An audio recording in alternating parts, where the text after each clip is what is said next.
Welcome back to LPBW Update, your number one source for the latest news and deepest insights into the world of little people, big world. Today, we are breaking a story that is so shocking, so deeply disturbing, it threatens to redefine everything you thought you knew about the Roloff family dynamic. This isn't about the farm, a family squabble, or a new season's drama. We're talking about a calculated, cold-blooded act of betrayal that, according to insider reports, involves identity theft, wire fraud, and a stolen fortune. Sources close to the family have come forward with exclusive details of a scandal that has been brewing behind the scenes, a story of deception so profound it could tear the family apart for good. The accusation is simple and devastating. Caryn Chandler allegedly impersonated Amy Roloff to steal a surprise inheritance of $200,000. This is the story of the great inheritance impersonation. Before we dive into the explosive details of this alleged financial crime, make sure you are subscribed to LPBW Update and have turned on all notifications. This story is developing rapidly, and we will be bringing you exclusive updates as they come in. You will not want to miss a single moment of this unfolding drama. Hit that like button to let us know you want the truth, and let's get into the heart of a scandal that could change everything. To understand the gravity of this situation, we have to rewind the clock, not just by weeks or months, but by years. The foundation of this alleged crime is built upon the complicated and often fractured history of Roloff Farms. For decades, the farm was the center of the Roloff universe, but it was also a place of lingering ghosts and unresolved issues. When Amy Roloff made the painful decision to sell her half of the farm to Matt, she wasn't just selling property, she was letting go of a life, a history, and a home filled with memories. Part of that process involved moving, a monumental task of sorting through 30 years of life. As anyone who has moved knows, it's nearly impossible to get everything. Little pieces of your past are inevitably left behind. A forgotten photo album, a box of old keepsakes, and most importantly for this story, mail.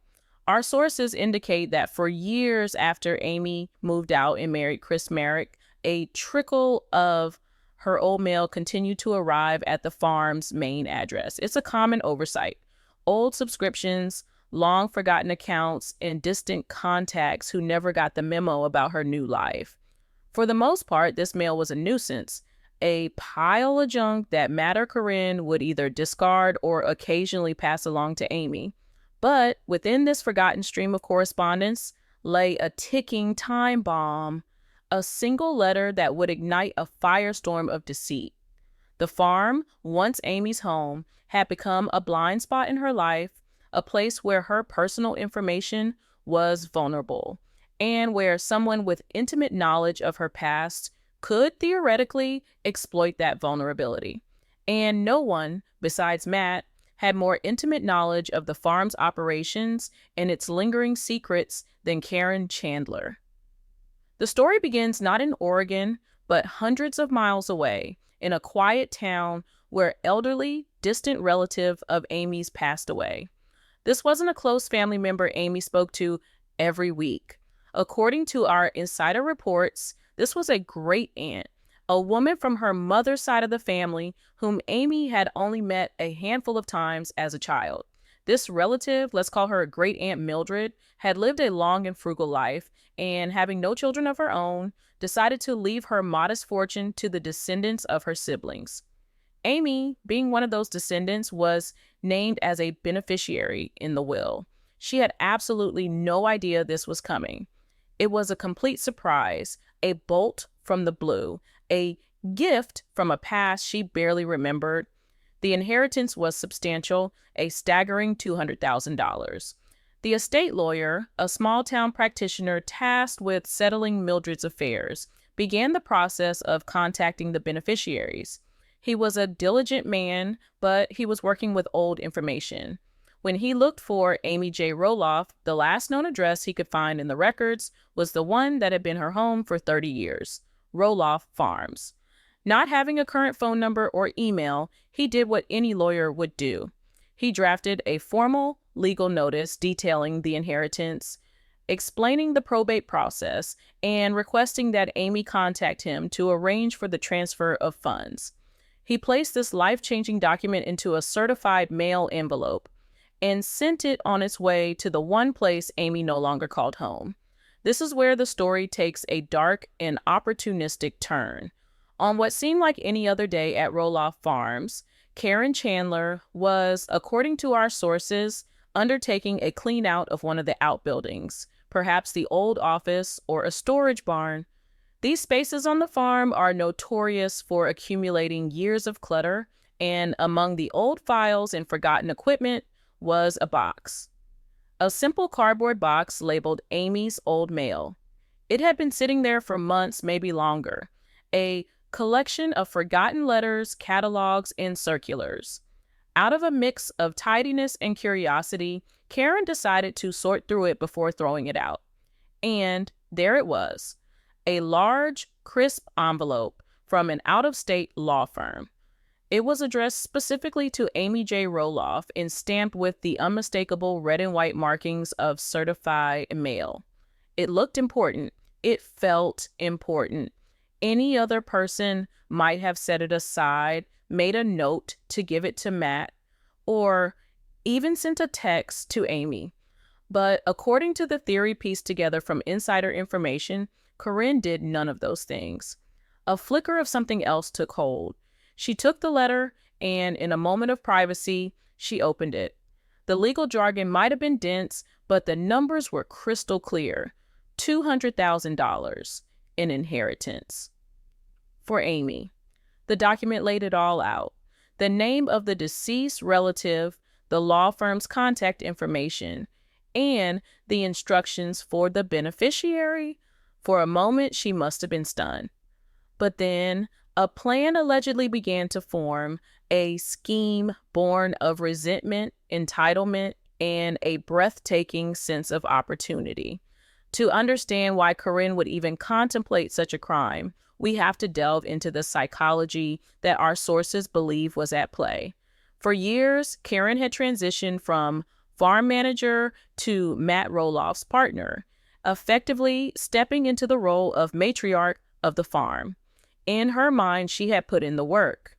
She had managed the pumpkin patch, dealt with the employees, and supported Matt through his health crises and family dramas. She saw the farm as her domain now. From this perspective, Amy was the one who had left, the one who had taken a multi-$100,000 buyout and moved on. So when this letter appeared, this found money connected to the Roloff name, it's theorized that a twisted sense of justice began to form in her mind. This wasn't Amy's money, this was farm money. It had arrived at her home. Amy had gotten her share. This, Caryn may have felt, was hers. It was a rationalization, a dangerous self-deception that would justify one of the most profound betrayals imaginable. The scheme required more than just motive. It required a deep well of personal information, and this is what made Caryn the only person who could have possibly pulled it off. Over her years working for Matt and living with him, she had been a sponge, absorbing the intimate details of the Roloff family history. She had heard the stories Matt told about his life with Amy. She knew the names of their children, their birthdays, and the little anecdotes that make up a life. It's highly likely she had come across old documents, photo albums, or records left behind in the house. She knew Amy's date of birth. She knew her full legal name, Amy Jo Roloff. And critically, through stories or old papers, she would have known the answer to the most common security question of all. Her mother's maiden name, Knight. She possessed the keys to Amy's identity. The first step in the alleged plot was meticulous and premeditated. Before making any calls, Caryn opened a new bank account. It had to be clean, separate from her and Matt's joint finances, a digital hiding place for the money. She likely opened it online under her own name, Caryn Chandler, using a bank with which she had no prior relationship. It was a ghost account created for a single illicit purpose. This step is crucial because it demonstrates intent. This wasn't a spur-of-the-moment decision. It was a calculated financial crime in the making. She prepared her tools, laying the groundwork for the theft before ever picking up the phone. With the secret account established and the routing and account numbers in hand, she was ready to make the call. Imagine the scene: Caryn, alone in the house, heart pounding, the lawyer's letter in front of her. She would have had to steady her nerves, perhaps even practice her voice, aiming for a tone that could pass for Amy's. She wasn't a professional voice actor, but she didn't need to be. She was calling a lawyer in another state who had never spoken to Amy Roloff before. He had no reference point. All Caryn needed was to sound confident, plausible, and have the correct answers to his questions. She dialed the number. When the lawyer or his paralegal answered, she introduced herself. "Hello, this is Amy Roloff calling." She would have explained that she had received his letter regarding the estate of her great-aunt. This immediately would have put the lawyer at ease. The beneficiary was making contact, moving the process forward. He would have then, as a standard procedure, moved to verify her identity. "Of course, Mrs. Roloff. For security purposes, I just need to ask you a few questions to confirm you are the correct beneficiary. Can you please state your date of birth?" Caryn would have answered without hesitation. "And could you please confirm your mother's maiden name?" Again, Caryn would have provided the correct answer, Knight. With those two checkpoints passed, the lawyer had no reason to be suspicious. In his mind, he was speaking to Amy J. Roloff. Now comes the most critical part of the deception. The lawyer likely asked if she wanted the check mailed to the address on file. This was Caryn's moment to divert the funds. "Actually," she would have said, her voice laced with a carefully crafted narrative of chaos, "that's part of why I'm calling. I've recently moved and things have been an absolute mess. I'm not even sure all my mail is being forwarded correctly. In fact, I think I lost some of the original paperwork you sent in the move." It was the perfect excuse. It explained why she didn't want a check sent to the farm and simultaneously created a plausible reason for any confusion. She would have continued, "To make things simpler and more secure, would it be possible to wire the funds directly to my new bank account?" A wire transfer was a standard, even preferable option for the lawyer. It's faster and creates a clear digital trail. He would have readily agreed. "Certainly, Mrs. Roloff. I'll just need the routing number and the account number."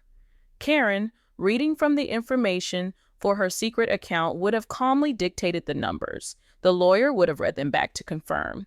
The trap was set. She had successfully impersonated Amy, passed the security questions, provided a believable story, and directed a $200,000 fortune to an account that she, and only she, controlled. After confirming the details, the lawyer would have told her the wire would be processed within a few business days and that he would send a final confirmation of the transaction for her records.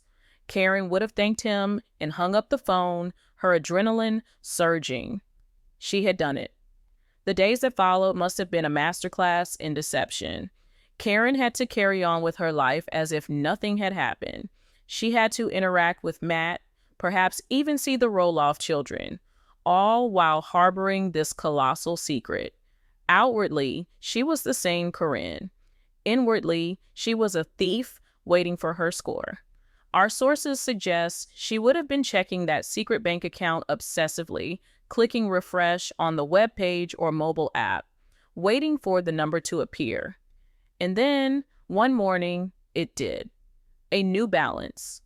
$200,000, the full amount transferred insecure. The feeling must have been a potent cocktail of relief, triumph, and power. She had pulled off the perfect crime. She had outsmarted the system, outmaneuvered Amy, and secured a fortune that she believed she deserved. In her mind, the case was closed. Amy would never know about the inheritance she was due. The lawyer was satisfied he had fulfilled his duty, and the money was safely tucked away. ready to be used whenever and however she saw fit. Caryn's arrogance, however, was her undoing. She had planned for everything except the one thing she couldn't control: routine and habit. The lawyer, being a thorough professional, had promised to send a final confirmation of the wire transfer. And to which address would he send it? The only one he had on file, the one he believed was still valid, despite her claims of moving, the one legally associated with the case from the beginning: Roloff Farms. He drafted a simple one-page document. It wasn't certified mail this time, just a standard letter. It stated the date of the transfer, the amount of $200,000, and the name of the receiving bank. It was a simple piece of paper, a formality, a final closing of the file on his end. He dropped it in the mail, never imagining that this mundane administrative task was about to become the bombshell that would expose the entire conspiracy. The letter made its way across the country, landing in the same mailbox where the fateful certified letter had arrived weeks before. But this time, the chain of events would be drastically different. This time, Caryn wouldn't be the one to find it. This time, fate, or perhaps just the daily routine of the farm, would intervene. On this particular day, it was Matt Roloff who went to get the mail. He sorted through the usual bills and flyers, his hands moving with the easy familiarity of a daily chore. And then he saw it, an envelope from the same out-of-state law firm, once again addressed to Amy J. Roloff. He probably sighed, thinking it was just more of Amy's old mail that needed to be forwarded. But something made him pause.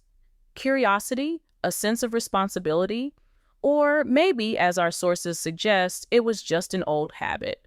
For decades, he and Amy had shared everything, including their mail. Without a second thought, driven by a muscle memory forged over 30 years of marriage, he opened it. The words on the page didn't make sense at first. It was a confirmation of a wire transfer. The amount was shocking: $200,000. The recipient was listed as Amy J. Roloff. Matt stood there, the letter in his hand, a deep sense of confusion washing over him. $200,000? An inheritance? He and Amy, despite their divorce, still communicated about major family and financial matters, especially where the children were concerned. A windfall of this magnitude was something she surely would have mentioned. He knew her finances, or at least he thought he did. She had her buyout money from the farm, her own business ventures, but this was a fortune that had appeared out of thin air. And why was the confirmation being sent to his address? A flicker of suspicion, small but persistent, began to ignite. It wasn't aimed at Caryn, not yet. His mind wouldn't have even gone there. His suspicion was one of general confusion and concern. Was this a scam? Was someone trying to use Amy's name in a fraudulent transaction? Or had Amy come into this money and, for some reason, kept it a secret from everyone? The situation felt wrong. The pieces didn't fit. He reread the document. The law firm seemed legitimate. The details were specific. The money had been transferred. Matt, holding the piece of paper that Caryn never anticipated, knew he had to do something. His next action would be the catalyst that would unravel the entire web of lies. He took a photo of the letter with his phone and sent it to the one person who could solve the mystery, the real Amy Roloff. He attached a simple, perplexed message. "Amy, what is this? Did you know about this?" Miles away, Amy Roloff's phone buzzed. She glanced at the screen and saw the message from Matt. When she opened the image of the letter, her world tilted on its axis. Her eyes scanned the document, her brain struggling to process the information. A law firm she'd never heard of. A wire transfer for $200,000. An inheritance. Her name, it was all there in black and white, but it felt like a dream. She had no great aunt who had passed away, at least not one she knew was leaving her money.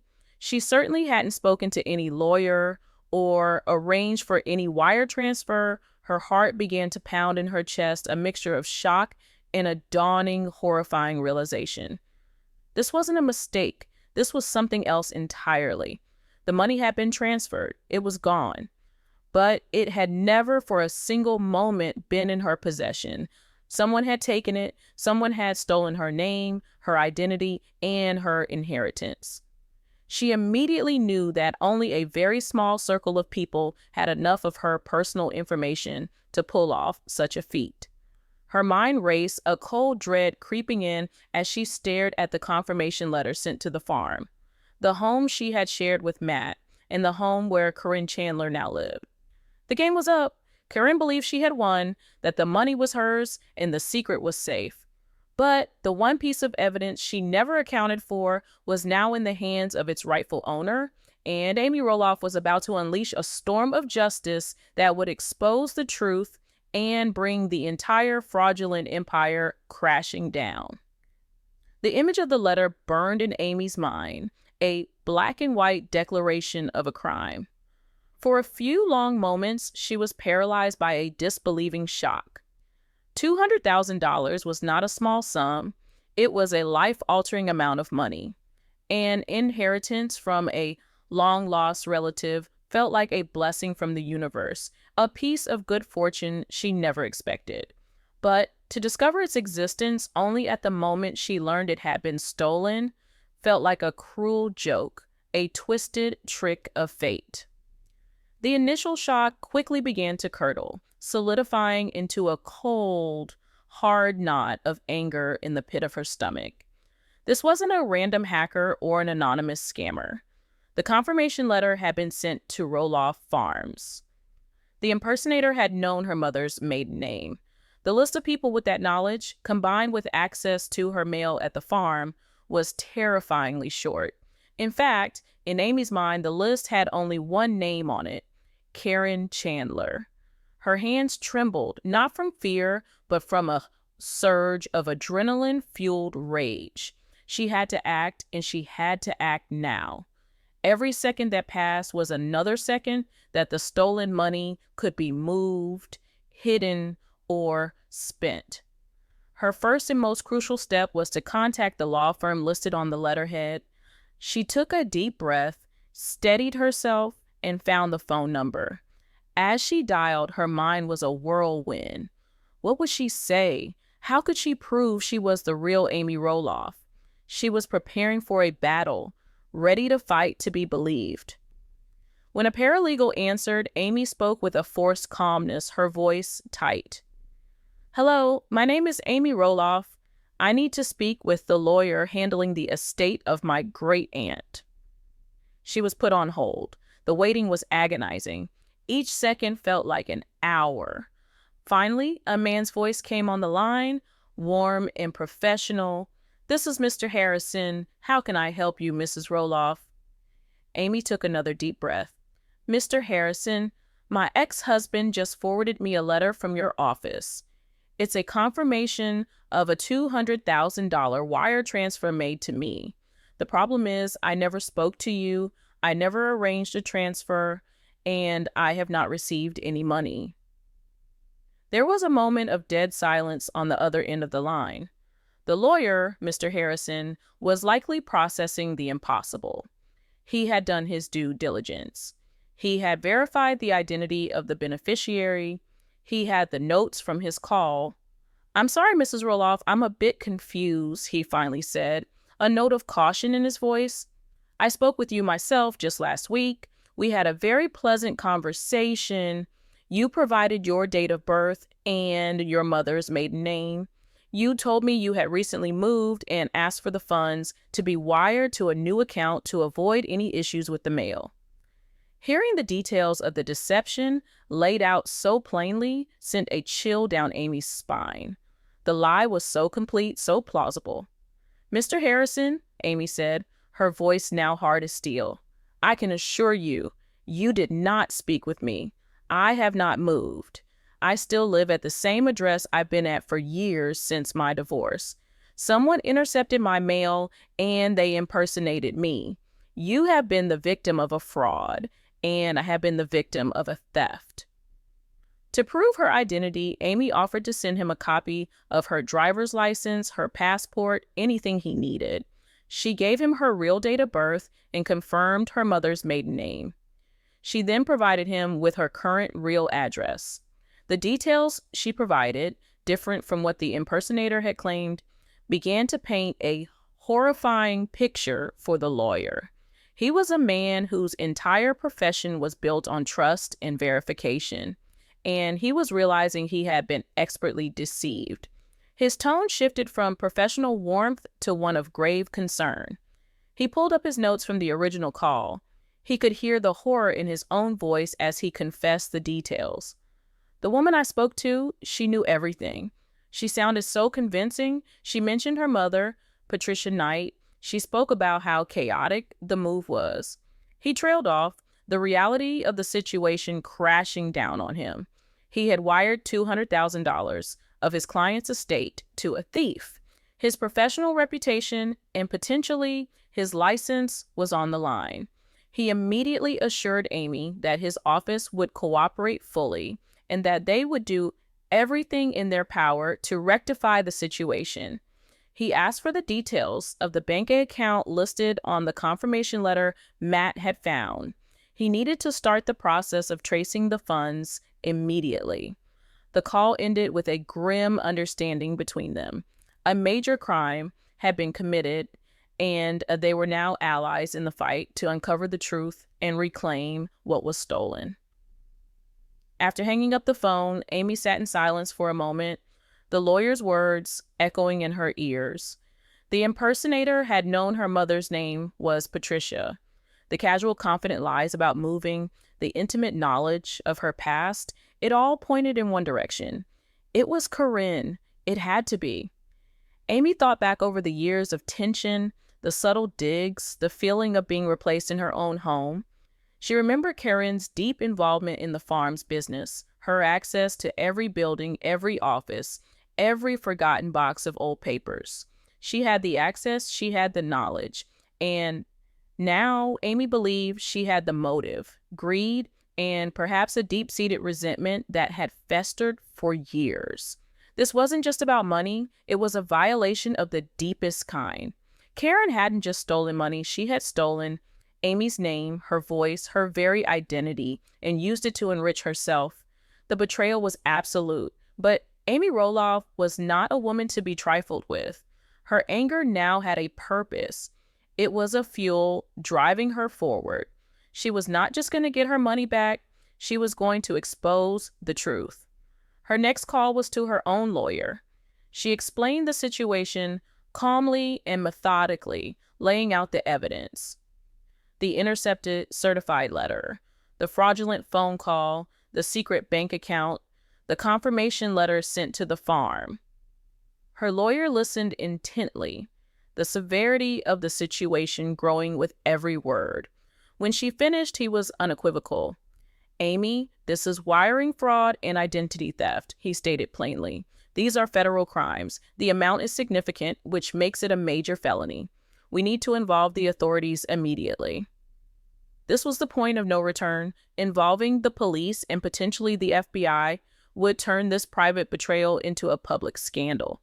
It would inevitably involve Matt and drag the entire Roloff family name through the mud. But Amy knew she had no choice. To do nothing would be to let Caryn get away with it, to validate the theft and allow the profound disrespect to stand. She gave her lawyer the go-ahead. The wheels of justice, slow but powerful, began to turn. Amy's lawyer immediately filed a police report on her behalf, detailing the identity theft and the fraudulent transfer of funds. He also contacted the fraud department at the bank that had received the money. The official investigation began, and what it started to uncover was a digital trail so clear, so damning, it was as if Caryn had signed a confession. This wasn't a sophisticated, untraceable cybercrime. It was an act of brazen arrogance committed by someone who believed they were too clever to get caught. And that arrogance left behind a mountain of evidence. The first step for investigators was to subpoena the records for the mysterious bank account that had received the $200,000. The bank, legally compelled to comply, handed over everything. And the very first document was the new account application. The name on the account was not a shell corporation or a fake identity. It was Caryn Chandler. The application included her social security number, her date of birth, and her address at Roloff Farms. She had opened the account in her own name, a stunningly reckless move that spoke to her supreme confidence. She likely believed no one would ever know the inheritance existed, so no one would ever have a reason to look for the account. But the evidence didn't stop there. Investigators looked at the digital forensics. The online application for the account had been submitted from a specific IP address.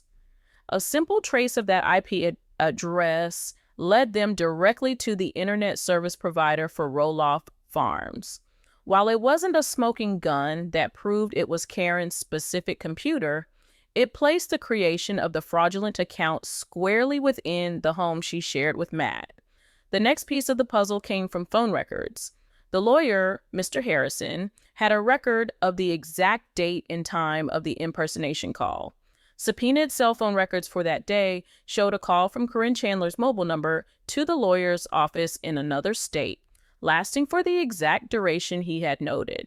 The digital breadcrumbs were no longer just crumbs. They were a brightly lit path leading directly to Caryn. With this irrefutable evidence in hand, Amy's lawyer made his move. But it wasn't a dramatic confrontation on the farm. It was a cold, professional, and far more terrifying legal maneuver. He contacted Matt Roloff's attorney, the one who handled the family's business affairs. He requested an urgent and confidential meeting. He laid out the case, not as an accusation, but as a statement of fact backed by a file of evidence. He presented the bank statements, the account application in Caryn's name, the IP address logs, and the cell phone records. He explained that a formal criminal complaint for wire fraud and identity theft had been filed against Caryn Chandler. The news hit Matt's world like a nuclear bomb. He was likely called in by his own lawyer, who would have had the grim task of presenting his client with the evidence against his partner. Imagine Matt sitting in a sterile law office, looking at documents that proved the woman he loved, the woman he had defended, the woman he planned to marry, was a common thief. And not just any thief. She had stolen from his ex-wife, the mother of his 4 children. The betrayal was multi-layered and suffocating. It wasn't just about the money, it was about the lies. Every moment of their life together for the past several weeks was now cast in a sinister new light. Every smile, every conversation, every normal day was a facade, hiding a $200,000 secret. His humiliation must have been profound. For years, viewers and even some family members had whispered that Caryn was a manipulator, that she was in it for the money. Matt had always dismissed this, defending her honor, insisting their love was real. Now, he was staring at proof that his worst critics were right. Caryn had not only committed a felony, she had made a complete fool of him. Faced with an airtight criminal case, Caryn had nowhere to run. Her options were laid out for her in stark terms by the lawyers. She could fight the charges, be arrested, face a public trial, and almost certainly be convicted and sent to federal prison for years. Or, as a first step, she could immediately return every single cent of the stolen money. It wasn't a get-out-of-jail-free card. Returning the money wouldn't make the criminal charges disappear, but it was her only hope of showing remorse and potentially receiving a more lenient sentence. The choice was obvious. The game was over. The reckoning was swift and silent. There was no dramatic confession. There was only a quiet, humiliating transfer of funds. Under the instruction of her lawyers, Caryn was forced to wire the full $200,000 from her secret account directly into an account specified by Amy's attorney. The money was back in Amy's control. She had won. She had recovered her entire inheritance, a surprise gift from her family's past that had nearly been stolen from her forever. She had stood up for herself, trusted her instincts, and used the system to enforce the truth. Her victory was complete. But for Caryn, the nightmare was just beginning. The return of the money was merely the end of the theft. It was not the end of the consequences. She was still facing felony charges for wire fraud and identity theft. Her name was now in the criminal justice system. The future she had so carefully built with Matt was now shattered. The trust that had been the foundation of their relationship was gone, replaced by the devastating knowledge of her deception. Matt was left to grapple with the reality that the woman he shared his life with was capable of such a cold and calculated crime against his own family. How could he ever look at her the same way? How could he ever trust a single word she said again? The farm, which Caryn may have viewed as her kingdom, was now the scene of her crime, a permanent reminder of her greed and her downfall. Amy Roloff walked away with her inheritance intact and her dignity restored. She had faced the ultimate betrayal and emerged victorious. But the damage done to the fragile peace of the Roloff family was immeasurable. Caryn Chandler, the woman who had tried to steal a fortune, had lost everything that truly mattered: her reputation, her partner's trust, and her freedom. She was left facing a terrifying and uncertain legal battle, a pariah in the family she had tried so hard to control, forever branded not as a matriarch, but as a common thief who got caught. The great inheritance impersonation was over, but the fallout from this incredible scandal is only just beginning to unfold. The transfer of the $200,000 back into Amy's account was not an end. It was the beginning of a new, colder war. The financial transaction was sterile and digital, but the emotional and familial fallout was messy, brutal, and far from over. For Amy, the return of the money was a vindication, a confirmation that she was right. But it brought little joy. The sheer audacity of the betrayal left a permanent scar. The knowledge that Caryn, a person who had been intimately involved with her family for over a decade, could look her in the eye while simultaneously plotting to steal a fortune from her was a chilling realization. It recontextualized every past interaction, every smile that now seemed like a smirk, every kind word that now sounded like a lie. Amy had her money, but she had lost any lingering shred of hope for a peaceful coexistence. For Matt Roloff, the aftermath was a private hell. The humiliation he felt was a corrosive acid eating away at his pride. He had been played for a fool. His life partner, the woman he had chosen over the mother of his children, had been revealed as a common criminal. According to our sources, the days following the revelation were filled with a suffocating tension inside the big house on Roloff Farms. The confrontation between Matt and Caryn was not a screaming match. It was worse. It was a quiet, devastating dismantling of their entire relationship. Matt, armed with the undeniable proof from the lawyers, would have presented Caryn with the evidence. There was no room for denial, no space for a lie. This is where insider reports paint a picture of Caryn's desperate attempts at damage control. Her first instinct, allegedly, was not remorse, but manipulation. Theory suggests she tried to spin a fantastic tale. Perhaps she claimed it was all a giant misunderstanding. Maybe she argued that she was only trying to protect the money for Amy, fearing that a letter to the farm might get lost. She might have even tried to gaslight Matt, suggesting he was overreacting, that she was going to tell Amy about it when the time was right. But the existence of the secret bank account, opened under her name and her name alone, rendered all of these potential excuses utterly transparent. It was the premeditation that damned her. It was the digital trail that sealed her fate. When the lies failed, the next stage, according to those close to the situation, was a complete breakdown. The tears, the apologies, the pleas for forgiveness. Caryn would have likely sworn it was a one-time mistake, a moment of madness driven by financial insecurity or a twisted sense of entitlement. She would have begged Matt to remember the good years, the support she had given him, the life they had built together. She would have appealed to his well-known desire to avoid conflict and public scandal. "We can fix this, Matt," she likely pleaded. "Don't let Amy destroy us over this. I've given the money back. It's over." But it wasn't over. Matt, for all his flaws, understood that this was a line that could never be uncrossed. This wasn't a disagreement about farm equipment or a family squabble. This was a calculated felony. The trust, once shattered, could not be glued back together.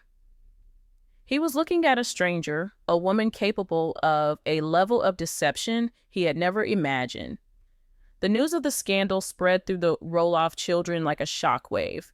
It's unclear who told them first, perhaps a somber call from Amy or a shame-filled confession from their father. But once they knew, the dynamic shifted irrevocably.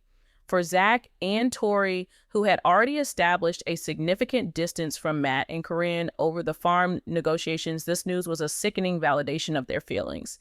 Every suspicion they had harbored about Caryn's motives and her influence over their father now seemed not just plausible, but understated.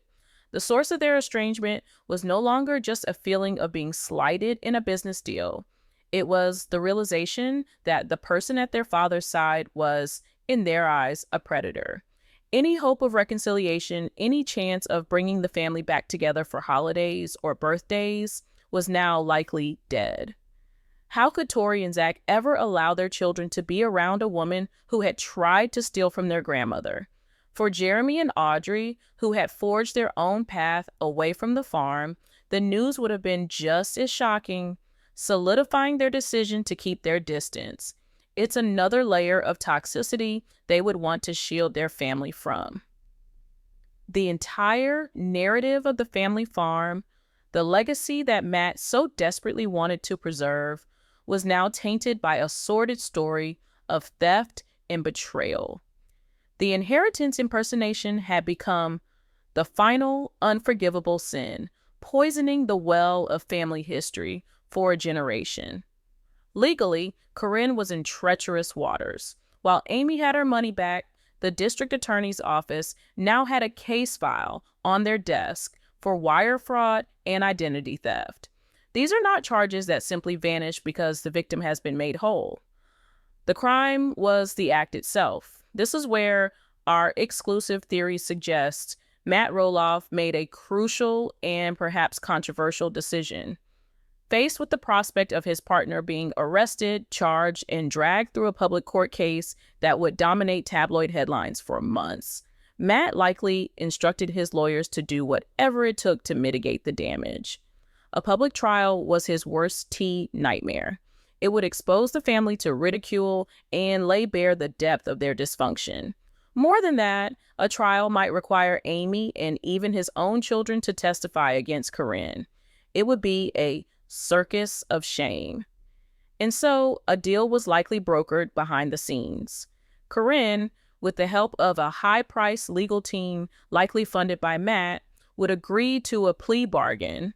She might plead guilty to a lesser charge, perhaps a misdemeanor, or be entered into a pre-trial diversion program for first-time offenders. The deal would be contingent on several factors: the full and immediate return of the money, which had already happened, a formal apology issued through legal channels, and potentially an agreement to pay for all of Amy's legal fees. In exchange, she might avoid jail time, though she would be left with a criminal record and a period of probation. For the justice system, it closes a case without a costly trial. For Amy, it provides a final legal acknowledgement of the crime without the trauma of a court battle.